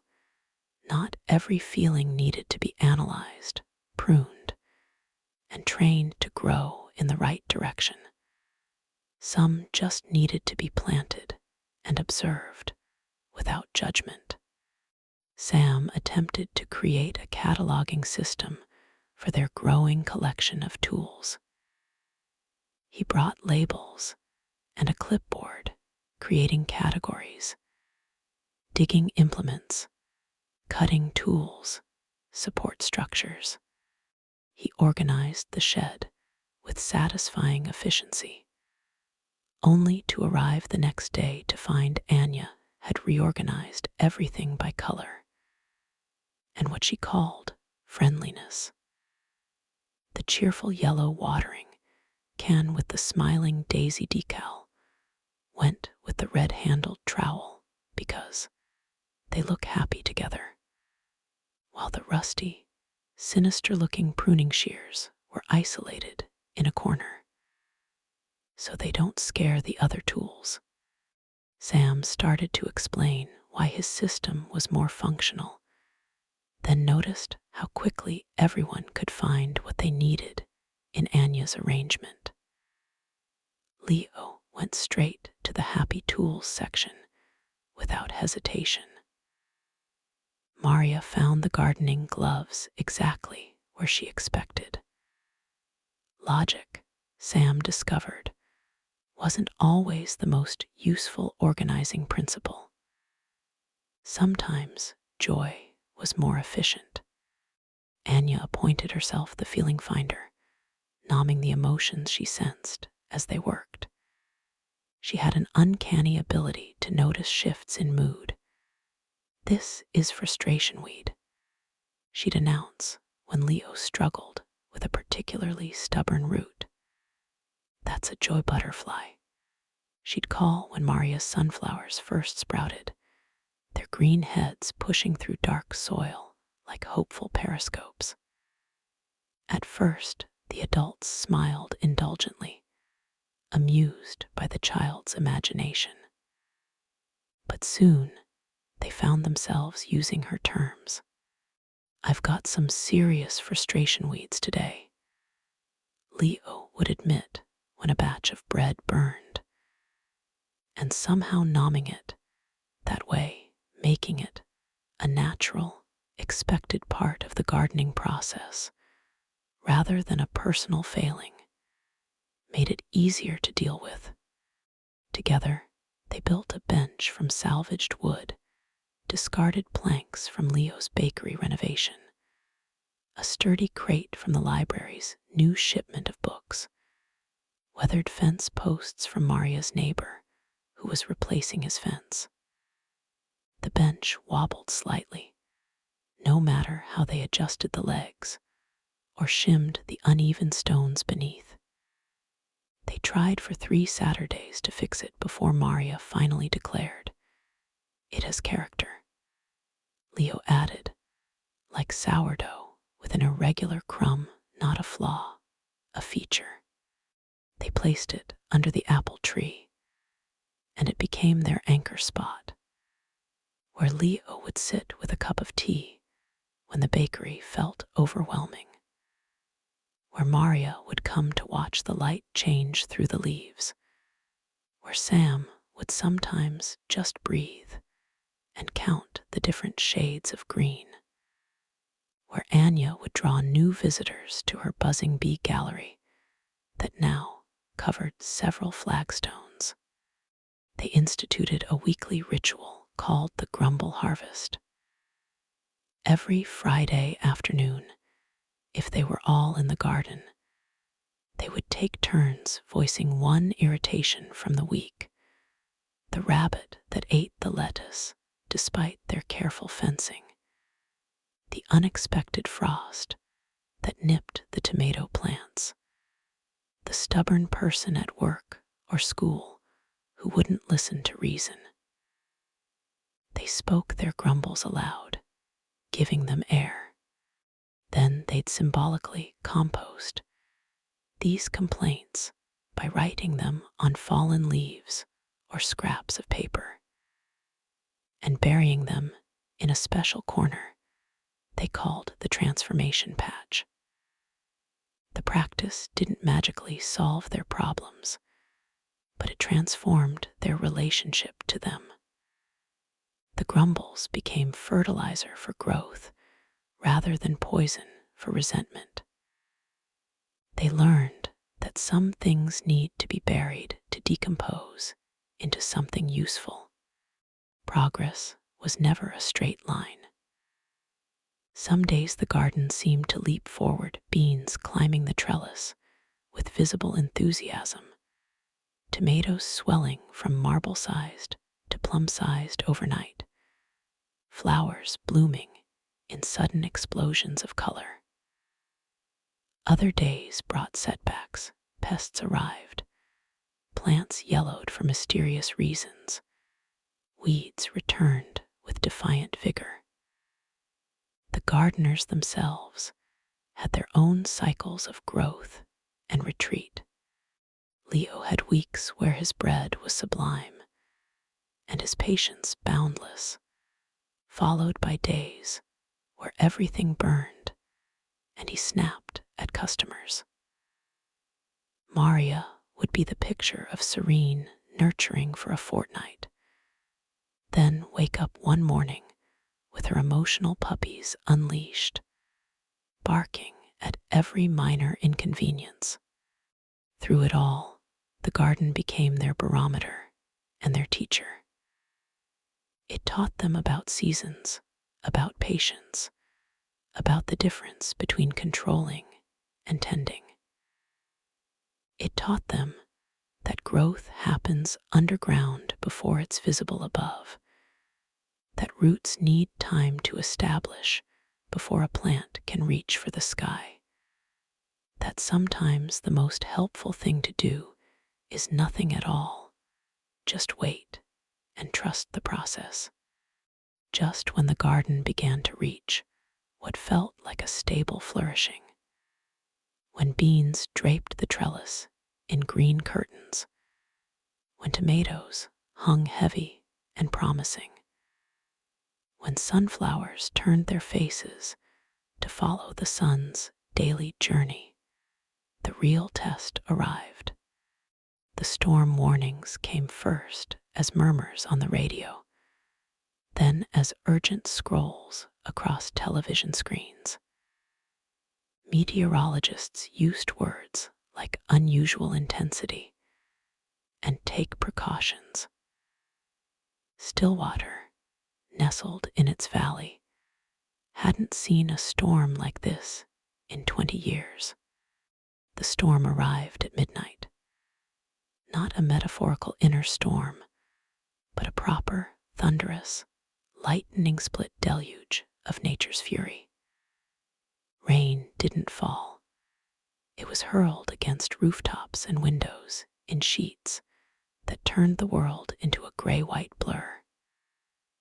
Wind howled through Stillwater streets with a voice that sounded almost human in its anguish, rattling windows in their frames and tearing at shingles, as if trying to unmoor houses from their foundations.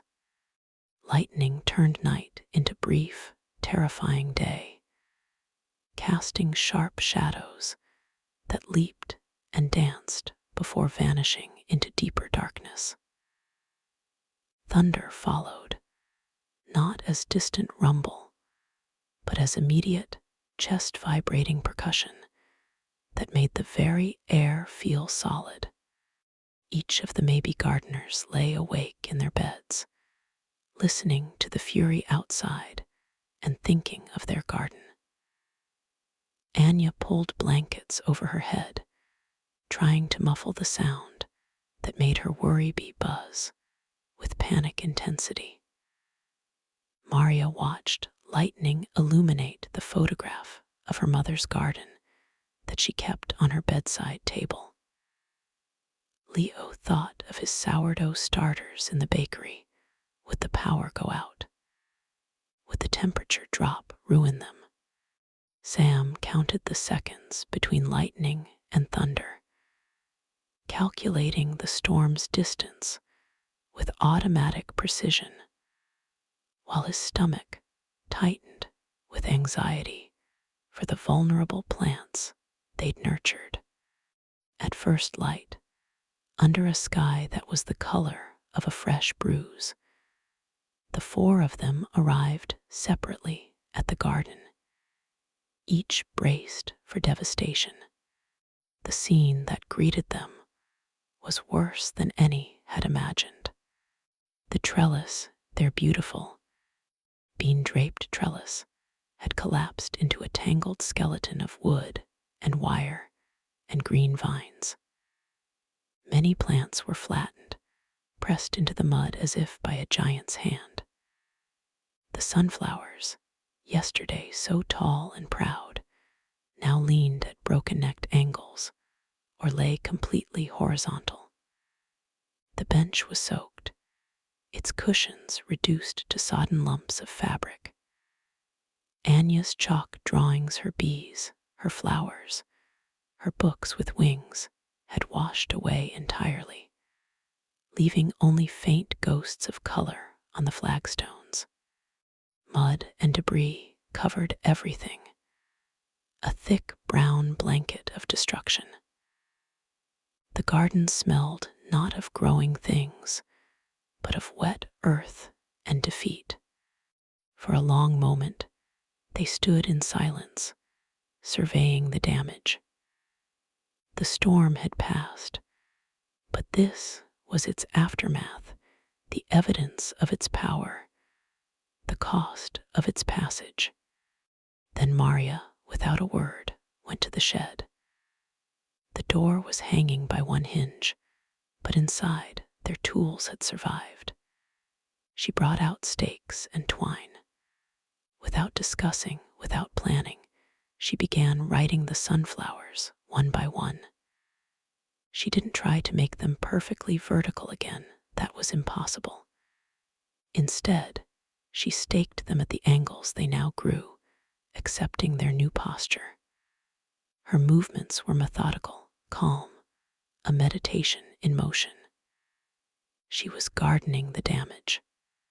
Leo saw the collapsed trellis, a heartbreaking tangle of what had been so carefully built.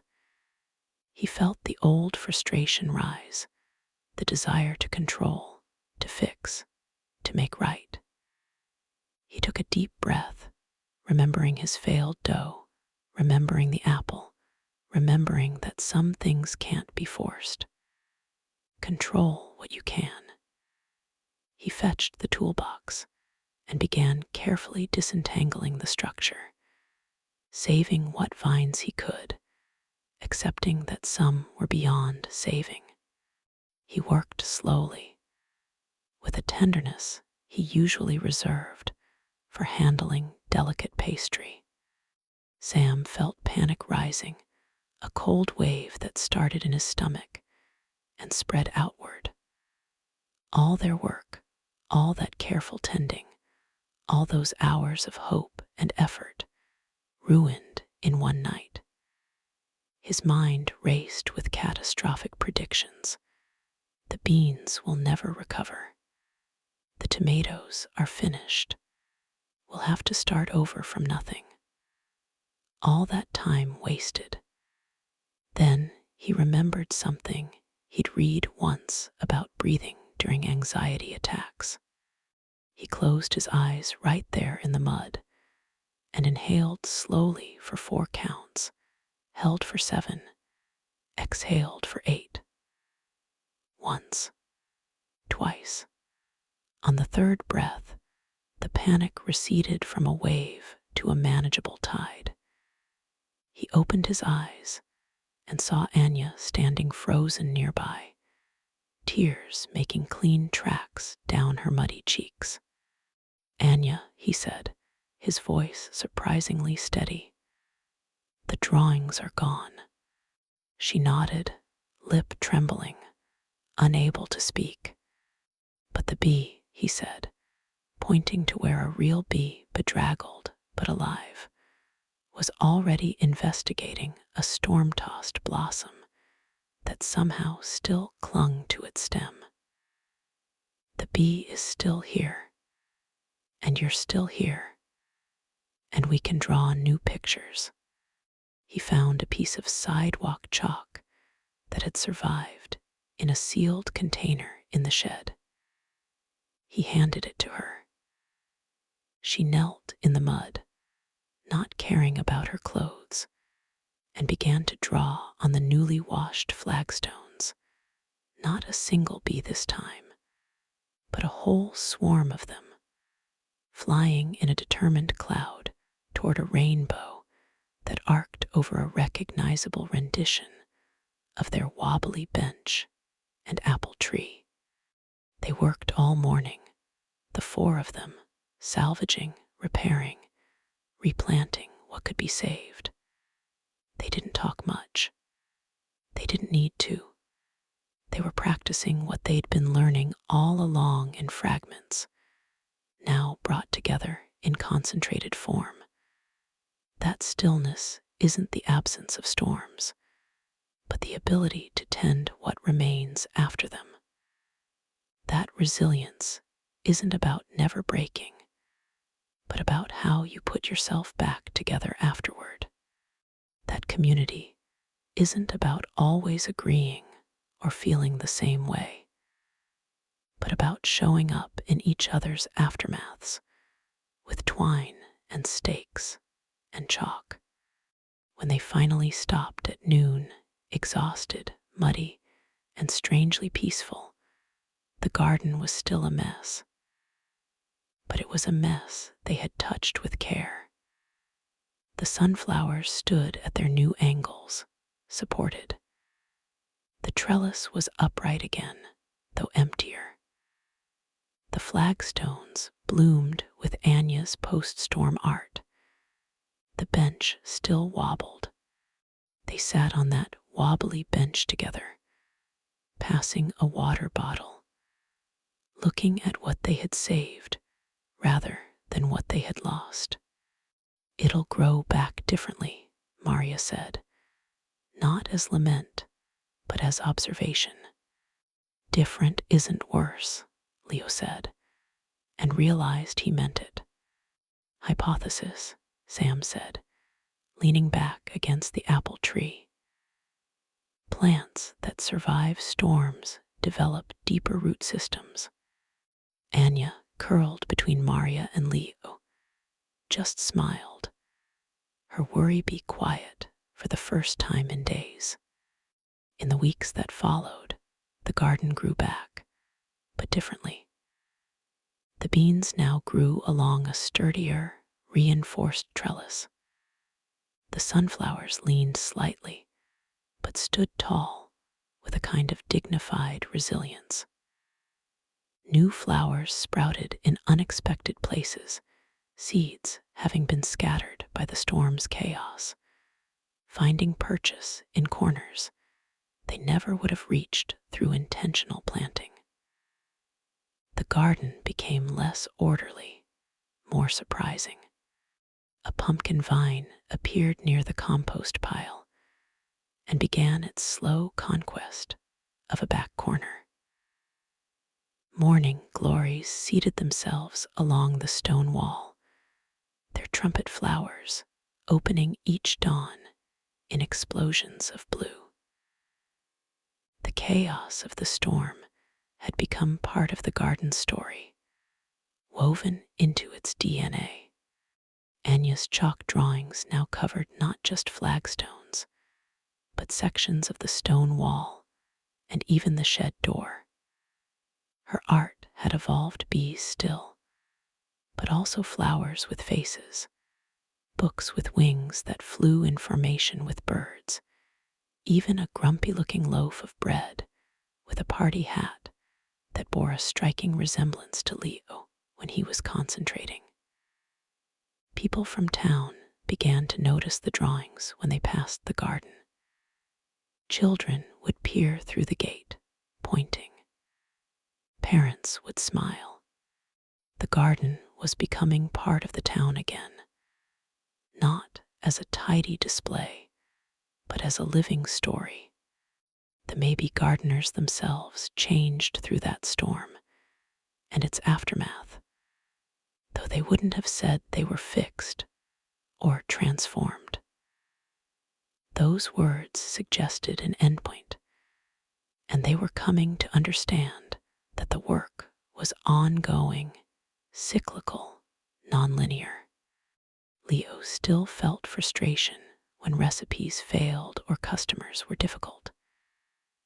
But now he had a bench to sit on until the feeling passed. He'd watch clouds move across the sky or ants busy at their work, and remember that most things aren't emergencies, just moments in a longer process. He began experimenting with imperfect breads, loaves with irregular scoring, sourdough with wild, open crumb structures that would have made his old baking instructor shudder. They became his bestsellers. Maria's emotional puppies still sometimes bounded out of control. But they had a bigger garden to run in now, both the physical garden and the expanded space inside her that she'd been cultivating. When she felt overwhelmed, she'd go to the garden not to control something, but to tend something. She learned to appreciate weeds for their tenacity, to leave some corners wild for the insects and birds, to measure success not in perfect rows, but in overall vitality. She started a small seed-sharing library in an old cabinet in the garden, where townspeople could take seeds and leave their own. Sam still cataloged and analyzed. That was his nature.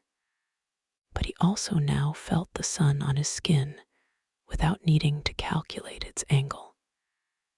He laughed at Anya's jokes without first considering their logical structure.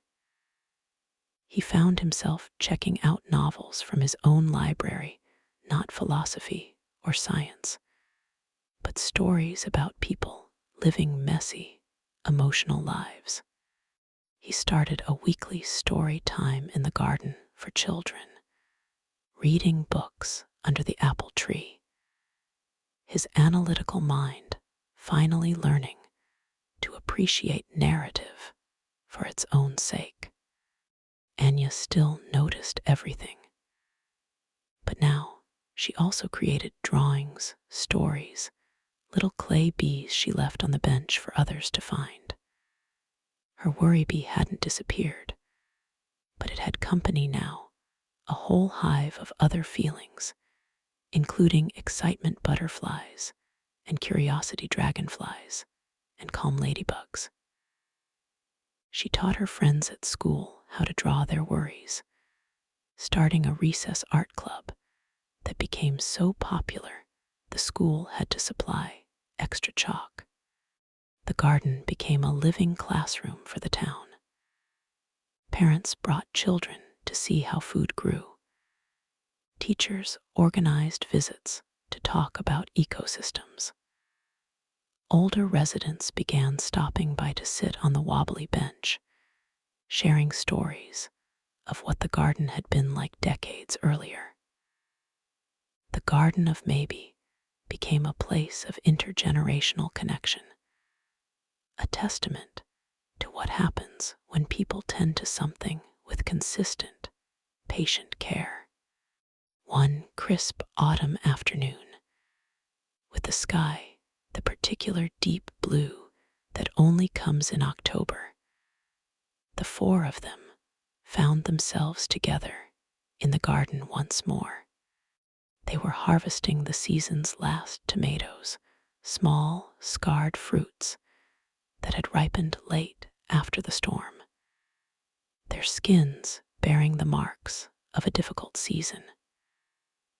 They tasted sweeter, more concentrated than any perfect grocery store tomato. They were eating them right there, warm from the sun, juice running down their chins, when Anya made her announcement. "The buzzing is quieter now," she said, as if reporting the weather. Maria squeezed her shoulder. leaving a slight tomato-scented handprint on Anya's jacket. "Mine too, sweetheart." Sam placed the last tomato in the basket, a tiny, perfect cherry tomato that had hidden under leaves until now. The garden was never really about the plants, was it? Leo laughed, a warm, flowery sound that seemed to blend with the golden light. It was always about the gardening. They sat on their wobbly bench as the sun dipped lower, casting long shadows that stretched across the flagstones like pointing fingers. They shared the season's last imperfect apples from the tree that had started it all, the tree that had given Leo that first scarred apple months before. The fruit was even sweeter now, having weathered storms and sun, having drawn nourishment from soil enriched by composted grumbles and shared laughter. The garden around them, as they sat, was neither perfectly ordered nor completely wild. It was resilient. It was real. It was a living testament to the nonlinear, messy, beautiful work of tending to plants, to friendships, to community, to the quiet inner spaces where peace takes root not in a straight line toward perfection, but in cycles, through storms and sun, through seasons of growth and seasons of rest, through showing up again and again with no guarantee of outcome except the certainty of the process itself. And if you ever find yourself in Stillwater and you feel a restlessness you can't name, a buzzing in your chest, or a tilt in your world, you might follow the path to the old walled garden at the edge of town. Push open the rusty gate that groans a welcome. Sit on the wobbly bench that holds you steadily despite its protest. Look around. You'll see the evidence all around you in the sunflowers that lean but don't fall, in the chalk drawings that weather and are redrawn, in the apple tree that offers scarred fruit with unassuming generosity. You'll understand, without being told in so many words, that what we practice grows, that storms pass, that from broken things come new growth patterns, that from scarred apples come the sweetest bites, and that sometimes the quietest revolutions, the ones that transform not with fanfare, but with gradual, persistent tending, begin with nothing more than a patch of dirt, a willing heart, and the courage to simply begin and begin again.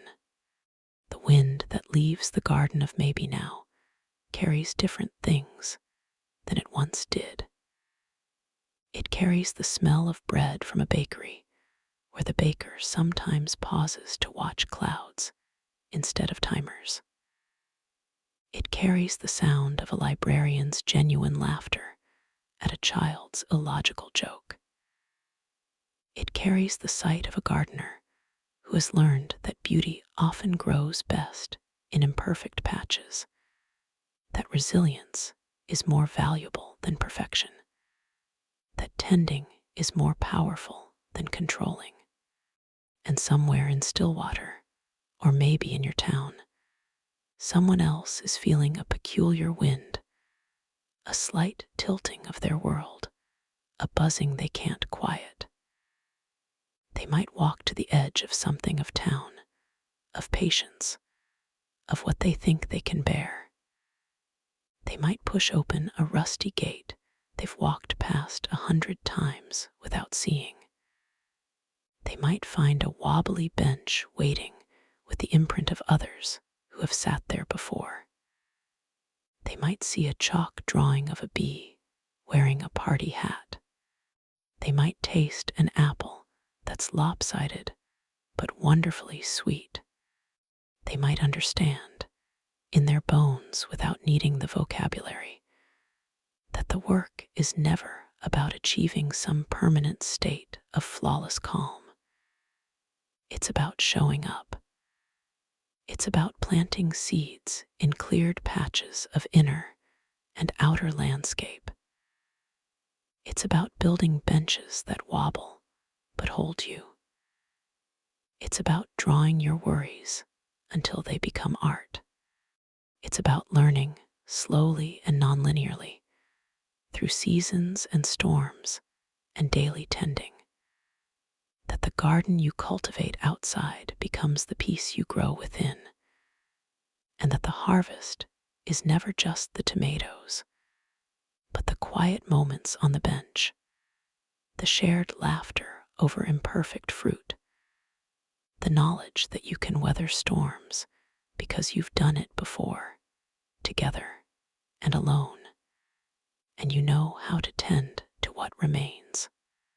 And so it goes, season after season, in gardens and hearts everywhere, where every weed tells a story of tenacity, every scar holds the memory of healing, every quiet moment of tending builds resilience for the next storm, where the real harvest is never the perfect vegetable or the flawless piece, but the deepening capacity to hold both beauty and brokenness, both joy and worry, both storm and stillness, in the same pair of hands, with the same patient, practiced, loving attention. The work doesn't end. The garden doesn't become perfect. The buzzing doesn't disappear forever. But you learn to be a gardener of it all.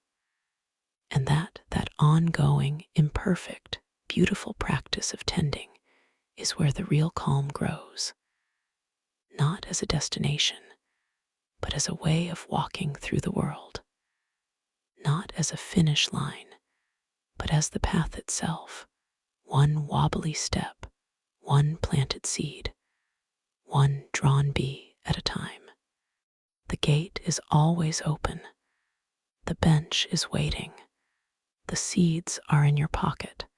Begin.